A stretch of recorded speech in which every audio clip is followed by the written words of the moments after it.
There are many different avenues you can take as an FPV pilot, but the most common three are FPV freestyle, cinematic FPV, and FPV racing.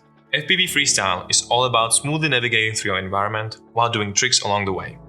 A nice way to think about it is like a skateboarder at a skate park. They fly at the same location and try to perfect their movement to create the most stunning tricks, flips, and rolls. FPV freestyle can be both super relaxing or an adrenaline bomb, and it all depends on your style and what you prefer. For FPV freestyle, you can use both an analog or a digital FPV drone, and even though each flying style would be a slightly different experience, you can easily do freestyle with both. In comparison, in cinematic FPV, digital is probably the better way to go thanks to its increased range and better image quality.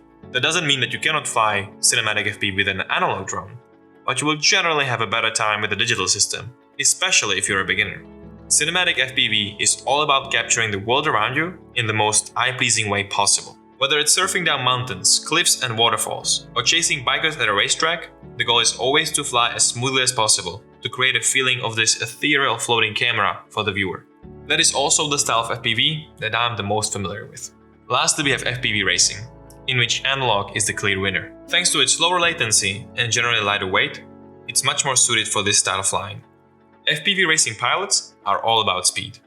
Usually they would race in a course flying through gates, around flags, and avoid obstacles, trying to achieve the fastest time. FPV drones are generally used for different purposes, depending on what kind of pilot you are. So if you're a cinematic FPV pilot like myself, you would generally use them to create amazing footage from a perspective that no other drone can achieve.